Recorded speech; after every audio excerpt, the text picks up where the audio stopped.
Hi friends, అందరూ ఎలా ఉన్నారు? అందరూ బాగున్నారు అనుకుంటున్నాను. మరి ఈరోజు దేవుని వాగ్దానంతో ముందుకు వచ్చాను. ఈరోజు దేవుని వాగ్దానము ఇర్మియా గ్రంథము 39వ అధ్యాయము 18వ వచనం. నీవు నన్ను నమ్ముకొంటివి కనుక నిశ్చయముగా నేను నిన్ను తప్పించగలను. మరి ఇది ఫ్రెండ్స్ ఈరోజు దేవుని వాగ్దానము.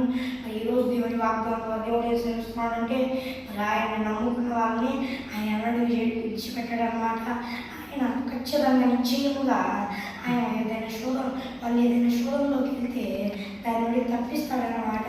ఏ ఇబ్బంది లేకుండా అన్ని విషయాల్లో సాయం చేస్తానని దేవుడు శ్రమిస్తున్నాడు అనమాట.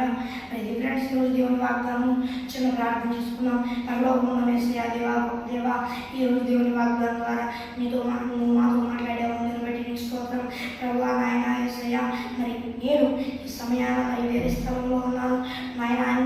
అన్నీ నీకు తెలియను దేవా. నాయన ప్రభువా, నువ్వు సహాయం చేస్తానని మాట్లాడినందుకు నీకు స్తోత్రం చెల్లించుకున్నాం దేవా. నాయన మరి ఈ వాగ్దానం చూస్తున్న వాళ్ళు ఎవరైనా నేను నమ్మకపోతే నేను నమ్ముకున్నట్లు, ఎవరైనా బాప్తీసం పొందకపోతే బాప్తీసం పొందేటట్లు, బాప్తీసం పొంది కూడా హృదయంలో మారు మనసు లేకుండా ఎక్కబడితే అలా ఉంటే వాళ్ళు మారు మనసు పొందేటట్లు సహాయం చేయమని వేడుకుంటూ దేవా, ఈ వాగ్దానం చూస్తున్న వారందరూ అలాగే భూలోకంలో ఉన్న వారందరూ దేవా నాయన యేసయ్య, నేను తెలుసుకొని నేను నమ్ముకొని దేవా నాయన యేసయ్య, నాయన బాప్తీసం తీసుకొని హృదయంలో మారు మనసుకొని ఆ బాప్తీసమని ఆ హృదయ పశ్చాత్తాపాన్ని మారు మనసుని పొందుకునేటట్లు సాయం చేయమని వేడుకుంటూ యేసుక్రీస్తునామములో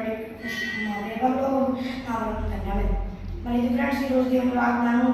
మరి వేరే స్థలంలో ఉండడం జరిగింది, లేకపోతే చర్చిలు తీసేవాడిని మరి వేరే స్థలంలో ఉండడం జరిగింది.